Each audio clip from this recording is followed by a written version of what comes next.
నమస్తే, welcome to our channel. నేను సిరి. Iran, Israel, America యుద్ధం వల్ల మరి దేశాలే కాదు స్టూడెంట్స్ కూడా ఇబ్బంది పడుతున్న వైనం. మరి నిజంగానే అంటే అన్ని దేశాల నుంచి ఒకవేళ విదేశాలకి వెళ్ళి చదువుకునే వాళ్ళ పరిస్థితి ఏంటి, అసలు ఇప్పుడు మరి స్కోప్ ఉందా లేదా, వీసాల పరిస్థితి ఏంటి, వీటన్నిటి గురించి మనకు వివరించడానికి మనతో పాటు ఉన్నారు global Telangana association founder Vishweshwar Reddy garu from Washington DC. నమస్కారం సార్. నమస్కారం సార్, ఎట్లున్నారు సార్? చాలా బాగున్నాం సార్. ఇప్పుడు చూసుకున్నట్టయితే ఈ యుద్ధ వాతావరణం ఏదైతే ఉందో దీనివల్ల మరి స్టూడెంట్స్ పరిస్థితి ఏంటంటారు సార్? వాళ్ళ మీద ఎంతవరకు దీని ప్రభావం పడుతుంది? అంటే టిపికల్గా స్టూడెంట్స్ వాళ్ళ మీద ఇంపాక్ట్ ఏం లేదు అమెరికన్ స్టూడెంట్స్కి. ఎందుకంటే వాళ్ళకి ఇంటేక్ అనేది ఎట్లుంటుందంటే ఆగస్టులో ఇంటేక్ ఉంటుంది, జనవరిలో ఉంటుంది, మేలో ఇంటేక్ ఉంటుంది. అంటే స్టాండర్డ్ ఇది. యుఎస్లో ఏదైతే ఇన్స్టిట్యూషన్స్ ఉన్నాయో, ఎడ్యుకేషన్ ఇన్స్టిట్యూషన్స్ ఉన్నాయో వాటిలన్నిటికీ కాలేజెస్ బేసికల్గా వాటన్నిటికి కూడా ఈ రూపంగా చేసుకుంటారు. 3 times ఇన్ ఇయర్ రిక్రూట్మెంట్ చేసుకుంటారు స్టూడెంట్స్గా. సో అందులో వాళ్ళకి ఏమి ఆపలేదు, ఆ ప్రోగ్రామ్ నేను తీసేయలేదు. సో అందువల్ల వారికి దాని ఓన్లీ వారితో ఇంపాక్ట్ ఏంటంటే travel in and out of the country. ఇప్పుడు ఇండియా నుంచి అమెరికా వెళ్ళాలనుకుంటే ఒకప్పుడు గల్ఫ్ కంట్రీస్లో ప్రతి కంట్రీస్ నుంచి ట్రావెల్ ఉండేది. ఇప్పుడు ఏంటంటే అది షార్టెస్ట్ పాత్. ఈస్ట్ సైడ్కి వెళ్ళాలంటే, మన వెస్ట్ సైడ్ వెళ్ళాలంటే ఇంకో రకం. సో ఈస్ట్ సైడ్ వెళ్ళాలంటే Boston, New York, New Jersey, Washington DC, Charlotte, Raleigh, Richmond, South Carolina, Columbia అనుకోండి, జాక్సన్విల్ అనుకోండి, ఆర్లాండ్ అనుకోండి, east side of the belt, Tampa, Miami, ఈ బెల్ట్కి రావాలంటే ఈ గల్ఫ్ కంట్రీస్ నుంచి వాడుకొని వెళ్ళేవాళ్ళు. సో ఏమవుతుందంటే ఎవెన్చువల్గా ఈ యుద్ధంతో ఏమవుతుందంటే వాళ్ళకి ఐడియాలజీ, ట్రావెల్ ఐడియాలజీ ఇబ్బంది అవుతుంది. ఎందుకంటే shortest path to longest path. People ఇప్పుడు మేము హైదరాబాద్ నుంచి వాషింగ్టన్ DCకి వెళ్ళాలంటే ఇంకో కొంచెం తిరిగిపోవాల్సి వస్తుంది. ఒకప్పుడు 20 గంటలలో వెళ్ళే మేము ఇప్పుడు 40 గంటలలో వెళ్ళాల్సి వస్తుంది. డబల్ అయిపోయింది. సో అది ఇబ్బంది అన్నట్టు. అందువల్ల మళ్ళీ దాన్ని 20 గంటలకు రావాలంటే ఇవన్నీ మళ్ళీ నార్మల్సీకి ఉండాలి. సో అదే ఇప్పుడు కన్సర్న్. అది తప్ప స్టూడెంట్లు ఏంటంటే కావాలంటే 50 గంటలు పోతారు. అంటే ఇప్పుడు చూసుకున్నట్టయితే నెక్స్ట్ 2 months లో మళ్ళీ మీరు అన్నట్టు మేలో అడ్మిషన్స్ ఉంటాయి అంటారు. మరి ఇంకొన్ని రోజులు ఈ యుద్ధం ఇట్లనే కొనసాగితే అప్పుడు కూడా ఏం కాదంటారా? మరి ఏం కాదు. అంటే అడ్మిషన్కు, ఎడ్యుకేషనల్ అడ్మిషన్కు versus travel is different. Travel is issue ఎప్పటికైనా. ఎందుకంటే ఇప్పుడు దుబాయ్ వెళ్తాను అంటే దుబాయ్ మీద ఈ డ్రోన్ ద్వారా ఫైట్ అవుతుందంటే మనం ఎట్లా పోతుంది? కరెక్ట్. సో అంచేత అది కన్సర్న్ తప్ప యుఎస్కి ఒకసారి వెళ్ళిన తర్వాత మాస్టర్స్ చదువుకుంటుంటే అక్కడ ఏం కన్సర్న్ లేదు. With in the university issues ఉంటే ప్రాబ్లం.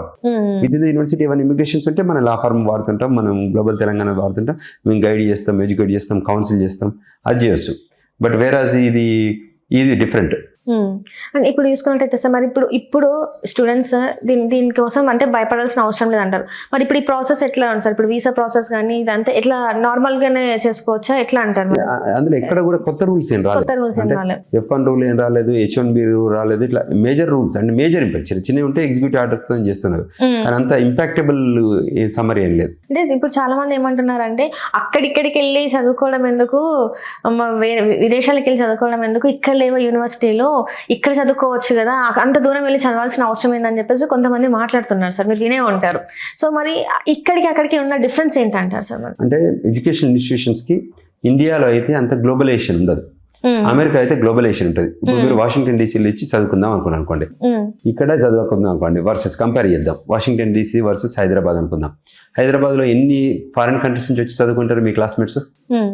మల్టీ కల్చరలిజం ఉండదు, డిఫరెన్స్ ఆఫ్ ఒపీనియన్ ఉండదు. ఆ మల్టీ కల్చరలిజంలో ఉన్న అడ్వాంటేజెస్ మిస్ అవుతాం కదా. సో అట్లా కాకుండా చేసుకుంటే బాగుంటుంది. సో అంటే అది ఏదైతే మల్టీ కల్చర్ అడాప్ట్ మనం ఇక్కడ చేసుకోలేము కాబట్టి అక్కడ ఉంటుంది కాబట్టి అది బాగుంటుంది. అంటే సబ్జెక్ట్ వైజ్ గా చూసుకుంటే ఎట్లా ఉంటుంది సార్? మన సబ్జెక్ట్ వైజ్ కూడా టెక్నాలజికల్ అడ్వాన్స్డ్ అయింది, డెమోక్రసీలో అడ్వాన్స్ అయింది కంట్రీ అది. సో అంటే హిస్టారికల్ ఇప్పటి వరకు. సో అంచేత మనం ఇండియాలో డెమోక్రసీలో ఉన్నాం కాబట్టి అడాప్టబిలిటీ ఎక్కువ ఉంటుంది మనకి. సో అందువల్ల పెద్ద ఇష్యూ ఏం లేదు.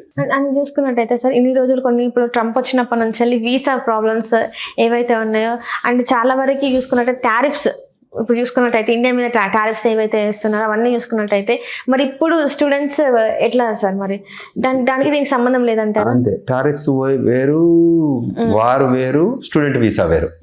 ఎప్పుడైతే స్టూడెంట్ వీసా ప్రోగ్రామ్ డికమిషన్ చేసామని చెప్పారో అప్పుడు ప్రాబ్లం. ఇప్పుడు 1 స్టూడెంట్స్ కాన్సులేట్కి వెళ్తే ఇష్యూ చేస్తున్నారు, అప్పుడు డిస్కషన్ ఏంటి? కాకపోతే ఏంటంటే ఈ ఫీజెస్ అంటే స్టూడెంట్లకు అయ్యే ఖర్చుల ఫీజులలో ఒకప్పుడు ఏంటంటే ఫస్ట్ సెమిస్టర్కి వెళ్ళి వాళ్ళు కట్టుకునేవాళ్ళు, మిగతా 3 సెమిస్టర్లకు అక్కడే వర్క్ చేసి తీసుకునేవాళ్ళు, which is violation of immigration nationality act. అది జరగొద్దని వాళ్ళు కోరుకుంటున్నారు. అంటే అదే చెప్పారు కదా ఇంతకు ముందు ట్రంప్ కూడా చెప్పింది ఏంటంటే మీరు ఇలాంటివి చేయొద్దు, యూనివర్సిటీలో ఉన్న వాళ్ళు ఇంత చూపెట్టి మీరు చదువుకునడానికి వచ్చారు, చదువుకొని వెళ్ళిపోండి అని చెప్పేసి మాట్లాడారు. లాస్ట్ టైం కూడా అది చాలా సంచలనం సృష్టించింది. ఎందుకంటే చాలా వరకు ఇక్కడ నుంచి అక్కడికి వెళ్ళిన వాళ్ళు ఏంటంటే పార్ట్ టైం జాబ్ చేసుకుంటూ ఉండేవాళ్ళు. ఇప్పుడు ఎట్లా ఉంది సార్ మరి? యాక్చువల్లీ ఇప్పటికి కూడా చాలా స్ట్రిక్ట్ ఉంది. పార్ట్ టైం జాబులు చేసే వాళ్ళకి మేము విజ్ఞప్తి చేస్తున్నాం, మీరు పార్ట్ టైం జాబ్ చేయొద్దు. ఎందుకంటే మీ పేరెంట్స్ తగ్గించాలి, మీకు ఈ 2 years కోసం అయ్యే ఖర్చు అంతా కూడా ఇక్కడ నుంచి వెళ్ళేటట్టు చూడాలి. నేను ఫస్ట్ క్వార్టర్కి పే చేస్తాను, తర్వాత 3 quarters నేను పే చేయను అనడం కరెక్ట్ కాదు. సో అదొకటి మెసేజ్ పంపాలి. అంటే ఎట్లా ఇప్పుడు చాలా మంది చూసుకున్నట్టయితే చాలా తక్కువ మనీతోనే వెళ్తారు, అంటే వాళ్ళ దగ్గర కూడా అంత ఉండదు, ఎఫర్ట్ చేయలేరు. వాళ్ళు అనుకునేది ఏంటంటే, నేను నార్మల్గా చూసిన వాళ్ళకి చెప్తున్నాను సార్, వాళ్ళు ఏమనుకుంటారు అంటే అరే ఫస్ట్ ఇంత చూపెడదాం, అక్కడికి వెళ్ళినాక ఏదో ఒక జాబ్ చేసేసి మనం సెటిల్ చేసేసుకుందాం అని చాలా మంది ఆ మైండ్ సెట్తోనే అక్కడికి వెళ్తున్నారు, ఇప్పటికీ ఆ మైండ్ సెట్లోనే ఉన్నారు. మరి వాళ్ళ పరిస్థితి ఏంటంటారు? వాళ్ళతో చాలా ఇబ్బంది అవుతుంది. నేను అక్కడికి వెళ్ళి జాబ్ చేస్తాను ఆలోచన టోటల్ తప్పు. ఆ కంట్రీకి ఏదైతే నామ్స్ ఆఫ్ ద ల్యాండ్, ఆ రూల్స్ ఆఫ్ ద ల్యాండ్ మనం కమిట్ అయ్యామో దాని ప్రకారమే ఉండాలి. మన ఫ్రేమ్వర్క్ కానీ, డిస్కషన్ కానీ, మనం అక్కడ సెటిల్మెంట్ కానీ. అది కాకుండా వేరే యాక్టివిటీ చేసినా డిపోర్టేషన్ చేసేస్తారు. అంటే ఎట్లాంటి యాక్షన్స్ ఉంటాయి సార్? డిపోర్టేషన్ తీసుకుంటారు, అరెస్ట్ చేస్తారు. ఇంకా అంతేనా? If you violate the national immigration act దాని ప్రకారమే ఉంటుంది కేసెస్. ఆల్రెడీ డిఫైన్డ్, ఇవాళ కొత్తగా ఏం లేదు. If you follow you are welcome, most welcome. If you don't follow then it will be a problem. మరి ఇప్పుడు ఇక్కడ నుంచి వెళ్ళిన వాళ్ళు మరి ఇది తెలుసుకోకుండా అట్లా చేస్తున్నారు. ఎందుకంటే చాలా మందికి అది తెలిసినా కూడా వాళ్ళు అరెస్ట్ అవుతారు. మళ్ళీ చాలా అంటే వాళ్ళ లైఫ్కి ఇంకా ఇది చాలా మైనస్ పాయింట్ అయిపోతుంది. ఇంకా వెనక్కి తిరిగి చూసుకుంటే ఏముండదని తెలిసి కూడా ఎందుకు అలాంటివి చేస్తారంటారు సార్? మరి యూజువల్గా అయితే చేయొద్దు, రూల్ బుక్ ప్రకారం అయితే అసలు చేయొద్దు. కానీ అక్కడక్కడ మిస్టేక్లు ఏముంటుందంటే, దొంగతనం చేస్తున్న ఎవరు అని అడిగితే ఏమంటారు, అవసరార్థం దొంగతనం చేస్తున్నాం అని అంటారు, ఫుడ్ కోసం దొంగతనం చేస్తూ ఉంటారు. సో అట్లా టైప్ ఇక్కడ కూడా ఏదైతే ఐడియాలజీ ఉందో దాని ప్రకారం ఉంటే ఫ్రేమ్వర్క్ లో పర్లేదు, కానీ with in the boundaries of framework చేయకపోతే వెల్కమ్ ఉండదు.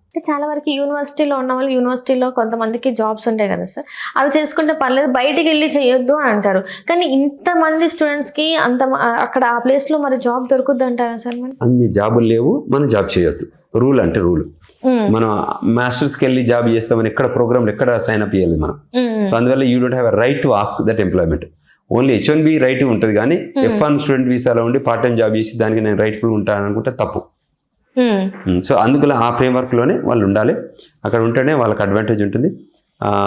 Otherwise they will be in trouble. Only that people will in trouble. Sir H1 వీసాకి ఏంటి సార్ అసలు? అంటే ఇప్పుడు కొన్ని రిస్ట్రిక్షన్స్ వచ్చినాయి, అండ్ డిపెండెంట్ వీసా మీద కూడా కొన్ని రిస్ట్రిక్షన్స్ వచ్చినాయి అని చెప్పేసి వింటున్నాం కదా సార్. ఏంటి సార్ ఇప్పుడు ఏం చేంజెస్ అయ్యాయి అసలు?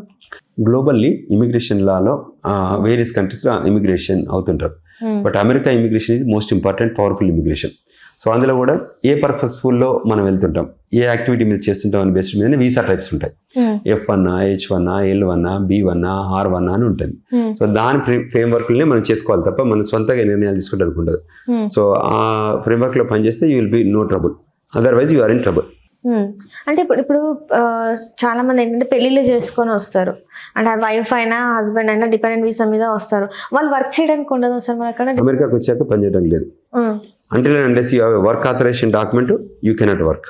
అంటే ఎలా చూడాలి సార్ ఇప్పుడు మరి దాన్ని? అది ఇప్పుడు డిపెండెంట్ వీసా మీద వచ్చాము, వర్క్ ఆథరైజేషన్ అంటే ఇండియా నుంచి వెళ్ళి మనం తెచ్చుకోవాలంటారా, లేకపోతే అక్కడ మనం ఏమైనా అప్లై చేసుకున్న తర్వాత అది వస్తుంది అంటారా? అది ఏంటి అసలు దీని ప్రాసెస్? అక్కడనే అప్లై చేసుకోవాలి, అప్లై చేసుకున్నాకనే వస్తుంది. దానికి స్టెప్స్ ఉంటుంది, పర్మ్ ఉంటుంది, 140 ఉంటుంది, 485 ఉంటుంది. దాని తర్వాతనే గ్రీన్ కార్డ్ అప్రూవల్ అవుతుంది.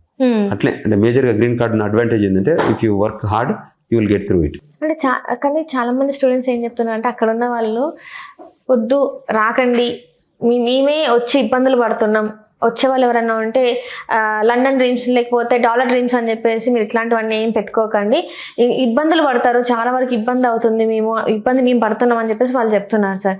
దానికి మీరు ఏం చెప్తారు సార్? 100% కరెక్ట్. అదేంటి సార్ అట్లా అంటారు? 100% ఉంది కదా మరి. అట్లా రావద్దు కంట్రీ నుంచి బయటికి ఇప్పటికి, బికాజ్ ఇక్కడ పోర్ట్ ఆఫ్ ఎంట్రీలో మళ్ళీ క్వశ్చన్స్ ఉంటాయి, తర్వాత వీసా సిస్టంలో క్వశ్చన్స్ ఉంటాయి. ఇఫ్ యూ కెన్ అవాయిడ్, ఇప్పుడు తుఫాన్ వస్తుందండి, తుఫాన్ వస్తే ఏం చేస్తారు, లోతట్టు ప్రాంతాల నుంచి జనాలు మూవ్ చేస్తారు, ఒక 2-3 రోజులు బయటికి రావద్దు అంటారు. దాని తర్వాత అది తుఫాన్ అనేది సంవత్సరం పొడుగున రాదు కదా, ఆ కొద్ది టైమే ఈ యాక్టివిటీ చేయాలి అంతే. బట్ అదర్వైజ్ పెద్ద ఇష్యూ ఏం లేదు. ఇప్పుడున్న కాలంలో అయితే ఇష్యూస్ ఏం లేవంటారా? తప్పకుండా రమ్మని చెప్తున్నాము, విజ్ఞప్తి చేస్తున్నాము. గ్లోబల్ ఆపర్చునిటీస్ ఉన్నాయి, మీరు యూటిలైజ్ చేసుకోండి, వచ్చే అవకాశాన్ని ఉపయోగించుకోండి, దాని బేస్డ్ మీద మనం ముందుకెళ్ళండి. ఇప్పుడు అక్కడ ఉన్న పరిస్థితులలో చాలా వరకు ఇప్పుడు సాఫ్ట్వేర్ చూసుకున్నట్టయితే సార్, ఇక్కడ ఇండియాకి అయితే ఎట్లాంటి కంపెనీస్ రావట్లేదు. అండ్ ఇంకొకటి చూస్తే ఈ ఏఐ ఏదైతే ఉందో ఏఐ దీని వల్ల చాలా వరకు ఉద్యోగాలు పోతున్నాయని చెప్పేసి చాలా వరకు వినిపిస్తుంది సార్. నిజంగానే మరి అక్కడ అమెరికాలో చూసుకున్నట్టయితే ఏఐ వల్ల ఉద్యోగాలు పోతున్నాయా? అసలు ఏంటి ఇప్పుడు మరి ఐటీ ఇండస్ట్రీ ఎట్లా ఉందంటారు? అసలు హిస్టారికల్గా ఒక సైక్లిక్ ప్రాసెస్లో వెళ్తుంది ఐటీ ఇండస్ట్రీ. ఐటీ చాలాసార్లు డిప్స్ అయ్యాయి, అంటే రిసెషన్ లాగా వచ్చింది. ఇంతకుముందు 2003లో 2008లో అట్లా వచ్చింది. తర్వాత ఇప్పుడు it's stable because of the employment opportunities ఎందుకండి. సో ఇప్పటికి ఇంకా అమెరికాలో ఆపర్చునిటీస్ ఉన్నాయి. సో నీడ్ బేస్డ్ మీద తీసుకుంటున్నారు, ఎక్స్టర్నల్ ఎబిలిటీ ఉంటే తీసుకుంటున్నారు, షార్ట్ కట్స్ని వెల్కమ్ చెప్తారు. రెసిడెన్స్ అంటే ఇప్పుడు ఏ టూల్స్ లేకపోతే ఏ టూల్స్ ద్వారా చాలా మంది ఉద్యోగాలు పోతున్నాయి అని చెప్పేసి కూడా మనం వార్తలు వింటూనే ఉంటాం. మొన్న చూసుకున్నట్టయితే 30,000 మంది వాళ్ళ ఉద్యోగాలు కోల్పోయిన పరిస్థితి అని చెప్పేసి ఒక వార్త. బెంగళూరులో కూడా 6,000 మందిని తీసేశారని చెప్పేసి ఒక వార్త. సో ఇక్కడ పరిస్థితులు ఇలా ఉంటే మరి అక్కడ పరిస్థితులు ఎలా ఉన్నాయి అంటే, అక్కడికి వచ్చి మాస్టర్స్ చేసిన తర్వాత చాలా మంది విద్యార్థులు ఏమనుకుంటారంటే అక్కడే సెటిల్ అవ్వాలి, వన్స్ ఒక్కసారి అంటే అక్కడికి వెళ్తే అక్కడే సెటిల్ అవ్వాలని చెప్పేసి చాలా మంది అనుకుంటూ ఉంటారు. అది పాసిబుల్ అంటే కరెక్ట్ డెసిషన్ అంటారా సార్? మరి అంటే 2 టైప్స్, ఇమిగ్రేషన్ పర్స్పెక్టివ్లో వేరే రకంగా ఉంటాయి, ఎంప్లాయ్మెంట్ పర్స్పెక్టివ్ వేరే రకంగా ఉంటాయి. Employment always you look for opportunities. So immigration అంటే అది potentiality, whether you have a status you don't have a status. Job అన్నా కొంచెం ఫ్లెక్సిబిలిటీ ఉంటుంది. సో ఆ లైన్లో థింక్ చేసుకొని ఆపర్చునిటీస్ ఉన్నాయి, ఎప్పటికీ ఆపర్చునిటీస్ ఉంటాయి. ఓన్లీ థింగ్ ఏంటంటే ఇక్కడ ఒక చిన్న గ్యాప్ వచ్చింది, అందువల్ల H1B ఇంపాక్ట్ అయింది. తర్వాత గ్లోబల్లీ H1B వీసాలను ఇప్పుడు ఆపరేట్ చేయట్లేదు. Even they come to Hyderabad or any city they are struck, they cannot go back now. ఇప్పుడు ప్రస్తుతం 2028 అపాయింట్మెంట్లు చెప్తున్నారు, అపాయింట్మెంట్స్. సో దాన్ని అపాయింట్మెంట్స్ ఓపెన్ చేయడానికి కూడా విల్లింగ్ లేరు. లారా విలియమ్స్ అని ఇక్కడ ఇండియన్లో ఉన్న US కాన్సులేట్ జనరల్ అమెరిట్ హైదరాబాద్ బ్రాంచ్. సో అదొకటి కన్సర్న్ ఉంది.